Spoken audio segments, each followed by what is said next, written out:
Salut à toi et bienvenue dans cette nouvelle exploration du monde du trail. On s'attaque aujourd'hui à une course qui s'est déroulée en Bretagne. Ah, d'accord. Le Trail du Genga 2025, accroche-toi bien, car on va parler d'une victoire absolument incroyable. Hmm. Imagine un coureur, Thomas Lermite, prend le départ avec 1 minute de retard, disons qu'il a eu un petit contretemps. Hmm. Et il doit ensuite doubler 200 têtes de face coureurs pour finalement s'imposer. Ouh, là, il y a un petit. C'est l'histoire que nous raconte un article d'Athlé Expliqué, Oui. un site web qui suit de près l'actualité du running. Ah oui, le trail de Gengas n'est pas une course facile. On le sait, 23 km de sentiers assez techniques, avec des dénivelés importants, il faut avoir de bonnes jambes et un mental d'acier pour s'y frotter. Exactement. Et figure-toi que Thomas Lermite, notre coureur du jour, ne s'est pas facilité. La tâche d'après l'article, il était aux toilettes avec un ami juste avant le départ. Et ils n'ont tout simplement pas entendu le coup de sifflet. Oh. On peut imaginer leur surprise en arrivant sur la ligne de départ et en voyant que tout le monde était déjà parti. La fameuse pause technique, ça arrive même au meilleur, mais 1 minute de retard sur une course, comme le trail de Gingat, c'est un sacré handicap. Doubler un ou deux coureurs, ça va. Mais 285, c'est presque mission impossible. C'est ce qu'on pourrait croire, oui, mais Thomas Lermite n'a pas baissé les bras au lieu de paniquer. Il a géré son effort intelligemment, en remontant progressivement dans le classement.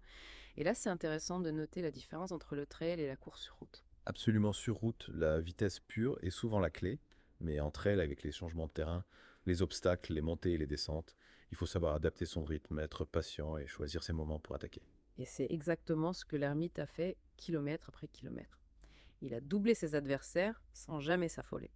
Il a su utiliser son expérience des courses nature pour optimiser son effort et préserver son énergie. C'est là qu'on voit la marque d'un grand champion. Il ne s'est pas laissé décourager par son départ raté. Au contraire, il en a fait une source de motivation supplémentaire. Et le plus incroyable, c'est qu'à mi-course, il a réussi à rejoindre le groupe de tête. Incroyable. Imagine un peu ce scénario, 3 coureurs en tête, dont un qui a commencé la course avec 1 minute de retard, on se croirait dans un film. C'est vraiment un retournement de situation spectaculaire. Et ce qui est fascinant, c'est que malgré la compétition, il y a souvent un esprit de camaraderie entre les coureurs de trail. Oui, c'est une des choses que j'apprécie dans ce sport. L'article mentionne d'ailleurs qu'une fois qu'il a rejoint la tête de la course, l'ermite a collaboré avec les autres coureurs sur certaines portions techniques du parcours. Ils se sont entraidés, se sont encouragés. C'est ça l'esprit du trail. On se bat contre soi-même, contre la difficulté du parcours, mais on n'oublie jamais qu'on fait partie d'une communauté. Et au final, c'est Thomas Lermite qui a eu le dernier mot à 4 km de l'arrivée. Il a placé une accélération décisive et s'est envolé vers la victoire. Une victoire qui en dit long sur ses capacités physiques et mentales, mais cette course est aussi une démonstration de stratégie. Il a su gérer son effort, économiser ses forces pour le final et attaquer au bon moment. Et cette victoire au Trail de Vingat n'est apparemment qu'une étape pour l'ermite. Il a des objectifs très ambitieux pour la suite de sa carrière. Oui, dis-moi tout. Figure-toi qu'il vise un chrono de 2h30 au marathon des championnats d'Europe, un sacré challenge pour un coureur qui s'est principalement illustré en trail jusqu'à présent. C'est clair, passer du trail au marathon, c'est un peu comme passer du rugby au football. Les terrains de jeu sont différents, les exigences physiques aussi. Exact. Et ce n'est pas tout, l'article mentionne qu'il envisage également de participer à l'Ironman d'Embrun. L'Ironman d'Embrun, c'est l'un des triathlons les plus difficiles au monde de nager, faire du vélo et courir sur des distances extrêmes dans un environnement montagneux. C'est une épreuve qui demande une préparation colossale, tant physique que mentale. On dirait bien que Thomas Lermite n'a pas froid aux yeux passer du trail à la route, puis au triathlon il a soif de nouveaux défis, et visiblement il n'a pas peur de sortir de ses zones de confort. C'est vraiment un athlète complet qui repousse sans cesse ses limites. Avant de parler de son avenir, revenons un instant au résultat du trail de Gengat. Thomas Lermite a donc remporté la course en 1h39 36 secondes devant C. Volant de Plomlin et C. Harmonique de Cuivan Athlé 56. Et du côté des femmes qui s'est imposée. La victoire est revenue à Anaïs Duval de Léa Pied-Pays de Brocéliande en 1h50 28 C. Elle devance C. Garnier de Plinec et S. Bredia de Molin. Bravo à elles pour leur performance. Le trail de Gengat semble attirer de plus en plus de coureurs, hommes et femmes confondus. C'est exact. Cette année, l'événement a rassemblé 813 participants, toutes distances confondues. C'est un chiffre impressionnant. On peut dire que le trail de Gengat est en train de devenir une course incontournable en Bretagne. Absolument. Et la victoire de Thomas Lermite, avec son histoire rocambolesque, ne manquerait pas de contribuer à la popularité de l'événement. C'est certain, sa performance est une source d'inspiration pour tous les coureurs, quel que soit leur niveau. Elle nous rappelle que même avec un départ chaotique, on peut renverser la situation et accomplir des choses extraordinaires si on y croit. et qu'on s'en donne les moyens. On a tous quelque chose à apprendre de ce genre d'histoire, c'est clair. Et toi, qu'est-ce qui t'a le plus marqué dans cette histoire? Est-ce la performance physique de l'ermite, sa capacité à gérer la pression ou son esprit combatif? Ce qui me fascine le plus, c'est sa capacité à transformer un obstacle en opportunité au lieu de se laisser abattre par son retard. Il en a fait une source de motivation supplémentaire. C'est une belle leçon de vie. Ok. Non, on peut tous se retrouver face à des imprévus, à des obstacles qui semblent insurmontables, mais l'important, c'est de ne pas baisser les bras, de trouver la force de rebondir et de transformer ces difficultés en tremplin pour aller plus loin. Exactement. Et si on explorait un peu plus en détail ce qui se cache derrière ce mental d'acier, comment se préparer mentalement à une course aussi exigeante que le Trail de Gangat? C'est ce qu'on va voir dans la suite de notre Zip Dive. La préparation mentale, c'est vraiment le secret des grands champions. On peut avoir les jambes, l'endurance, mais si la tête ne suit pas, on ne va pas loin. Exactement. Alors, comment est-ce qu'on s'y prend pour se préparer mentalement à une course comme le Trail de Gangat? Est-ce qu'il y a des techniques particulières, des exercices à faire? Il y a plusieurs approches et chaque coureur a ses propres méthodes. Certains pratiquent la visualisation d'autres, la méditation d'autres ont encore mise sur la gestion du stress. L'important, c'est de trouver ce qui fonctionne le mieux pour soi. La visualisation, c'est s'imaginer en train de courir la course. C'est ça un peu comme si on se projetait un film dans la tête. Oui, c'est ça. On visualise le parcours, les difficultés qu'on va rencontrer, les moments clés de la course. On s'imagine en train de franchir la ligne d'arrivée victorieux. Ça permet de se mettre en condition de se familiariser avec l'effort et de renforcer sa confiance en soi. Et la méditation, comment ça peut aider un coureur?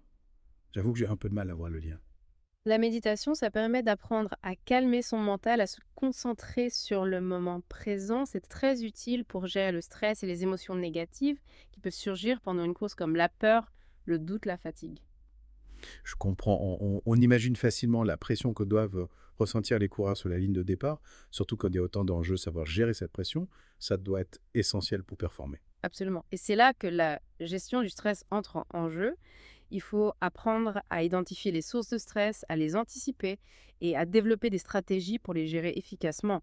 Certains coureurs utilisent des techniques de respiration, d'autres se concentrent sur des pensées positives, d'autres encore s'isolent pour se recentrer sur eux-mêmes.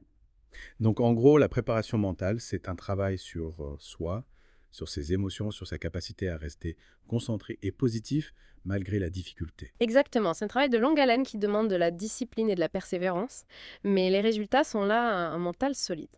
Ça peut faire la différence entre une bonne performance et une performance exceptionnelle. Est-ce qu'on sait comment Thomas Lerneckmith se prépare mentalement? Est-ce que l'article donne des indices sur ses techniques? Malheureusement, l'article ne donne pas de détails sur sa préparation mentale, mais on peut imaginer qu'il a une routine bien rodée qui lui permet de gérer la pression et de rester concentré sur ses objectifs. On peut supposer qu'il a dû puiser dans ses réserves mentales pour surmonter son départ raté et remonter tous ses coureurs. C'est certain, et le fait qu'il ait réussi à rester calme et concentré malgré cet incident montre qu'il a un mental à toute épreuve.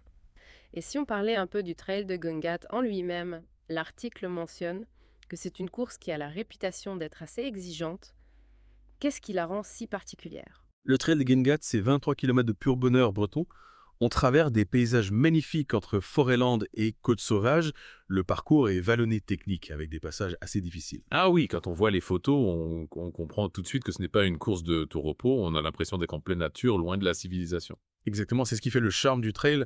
Se reconnecter à la nature, se dépasser physiquement et mentalement et partager sa passion avec d'autres coureurs. Et le Trail de Gangat semble attirer de plus en plus de monde chaque année. Est-ce que tu sais pourquoi? Je pense qu'il y a plusieurs raisons à ce succès. D'abord, le parcours est magnifique et les coureurs sont sensibles à ça. Ensuite, l'organisation est au top.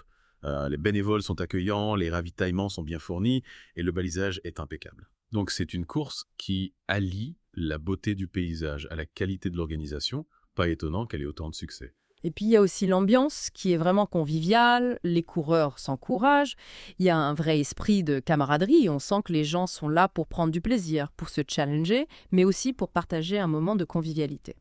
C'est important, l'ambiance, ça peut vraiment faire la différence sur une course. Absolument, et puis le Trail de Gangat, c'est aussi une course qui, une histoire, une âme, on sent que c'est un événement ancré dans le terroir breton qui met en valeur la région et ses habitants. C'est intéressant ce que tu dis. On a souvent tendance à associer le trail à la performance, au dépassement de soi, mais c'est aussi une façon de découvrir une région, de s'imprégner de ses cultures, de ses paysages. Tout à fait. Et le trail de Gangat, c'est l'exemple parfait de cette symbiose entre sport et terroir. Et si on revenait à Thomas Lermite, on a parlé de ses objectifs ambitieux pour le marathon et le triathlon. Mais est-ce qu'il a d'autres projets en tête? Est-ce qu'il a évoqué d'autres courses qu'il aimerait faire? L'article ne mentionne pas d'autres projets précis pour le moment, mais connaissant son ambition et sa soif de nouveaux défis, on peut être sûr qu'il nous réserve encore de belles surprises. Oui, c'est un coureur qui aime se lancer des défis, sortir de sa zone de confort. Et puis, il a une capacité d'adaptation incroyable, comme on l'a vu avec son départ raté au Trail de Gangat. Exactement. Il ne se laisse pas déstabiliser par les imprévus. Il sait transformer les obstacles en opportunités. C'est une qualité essentielle pour réussir dans le sport de haut niveau, mais aussi dans la vie en général. C'est vrai, c'est une belle leçon de vie de jamais baisser les bras. Même quand les choses se compliquent, toujours chercher le positif, même dans l'adversité. Et surtout, ne jamais cesser de rêver, de se fixer de nouveaux objectifs, de repousser ses limites. Et c'est exactement ce que fait Thomas Lermite. Il nous montre qu'il est possible de réaliser ses rêves, même quand on part de loin. C'est vraiment inspirant de voir un athlète comme l'Ermite réaliser ses rêves. On a parlé de ses ambitions pour le marathon et l'Ironman, mais sais-tu ce qui me fascine? Et moi, je suis curieux de savoir. C'est la variété de ses objectifs passés du trail où l'endurance et la gestion du terrain sont primordiales à la vitesse pure du marathon sur route, puis à l'endurance extrême de l'Ironman, c'est une polyvalence assez rare chez les athlètes de haut niveau. Tu as raison, on voit souvent des spécialistes se concentrer sur une seule discipline. Mais l'ermite, lui, veut tout explorer, tout conquérir. Et ça témoigne d'une grande force mentale, s'adapter à des exigences aussi différentes. Ça demande une capacité d'adaptation et une détermination hors du commun. Tout à fait. Et en parlant de force mentale, j'aimerais qu'on revienne sur un point qu'on a évoqué tout à l'heure, l'importance de la préparation mentale en trail. Est-ce que tu pourrais nous donner des exemples concrets de techniques utilisées par les coureurs? Bien sûr, la visualisation, par exemple, est une technique très répandue. Imagine-toi, tu es sur la ligne de départ, tu visualises le parcours, tu anticipes les difficultés, tu te projettes vers la ligne d'arrivée. Un peu comme si on se faisait un film mental de la course avant même de la commencer. Exactement. Ça permet de se familiariser avec l'effort de gérer le stress et de renforcer sa confiance en soi. Et la méditation, comment ça s'applique au trail running? La méditation, c'est avant tout un entraînement de l'esprit, apprendre à calmer son mental, à se concentrer sur sa respiration, à être présent dans l'instant. Ça permet de mieux gérer la douleur, la fatigue et les émotions négatives qui peuvent surgir pendant une course. Donc la méditation, ce n'est pas juste pour les moines dans un temple, ça peut vraiment aider un coureur à performer. Absolument. De plus en plus d'athlètes de haut niveau intègrent la méditation à leur routine d'entraînement. Ça leur permet de développer une meilleure concentration, une plus grande résistance au stress et une meilleure conscience de leur corps. Fascinant. Et est-ce qu'il y a d'autres techniques mentales utilisées par les coureurs de trail? Oui, bien sûr, la fixation d'objectifs, par exemple, est essentielle. Se fixer des objectifs clairs, réalistes et stimulants, ça permet de se motiver, de se donner une direction et de mesurer sa progression. Donc un coureur qui se lance dans le trail de Gangat, par exemple, il ne va pas juste se dire « je vais courir et on verra bien ce qui se passe ». Il va se fixer un objectif précis, comme finir la course en moins de 2 heures, par exemple. Exactement, et cet objectif va le guider pendant sa préparation, le motiver pendant la course et lui donner une grande satisfaction une fois qu'il l'aura atteint. Et la gestion du stress, comment ça fonctionne en pratique? Il existe de nombreuses techniques de gestion du stress. Certaines sont basées sur la respiration, d'autres sur la relaxation musculaire, d'autres encore sur la visualisation positive. L'important, c'est de trouver ce qui fonctionne le mieux pour chaque individu. Et Thomas Lermite, tu penses qu'il utilise certaines de ces techniques mentales? On ne peut pas le savoir avec certitude, mais au vu de ses performances et de sa capacité à gérer la pression, il est fort probable qu'il ait une routine mentale bien établie. C'est vrai qu'il a fait preuve d'une force mentale incroyable en surmontant son départ raté au Trail de Gangat. Absolument. Et cette force mentale, c'est sans doute l'une des clés de son succès. Eh bien, je crois qu'on a fait le tour de la question. Cette victoire de Thomas Lermite au Trail de Gangat, c'est bien plus qu'une simple victoire sportive. C'est une leçon de vie, une démonstration de courage, de détermination et de force mentale. Tout à fait. C'est une histoire qui nous rappelle que tout est possible si on y croit et qu'on s'en donne les moyens. Et c'est sur cette note inspirante qu'on va conclure ce deep dive. Merci à toi pour toutes ces analyses et ces éclaircissements. Merci à toi pour l'invitation, c'était un plaisir de partager cette passionnante histoire avec toi. Et merci à toi, cher auditeur Dove, de nous avoir suivis dans cette exploration du monde du trail running. On espère que cette histoire t'aura inspiré et motivé à te lancer de nouveaux défis. À bientôt pour de nouvelles aventures.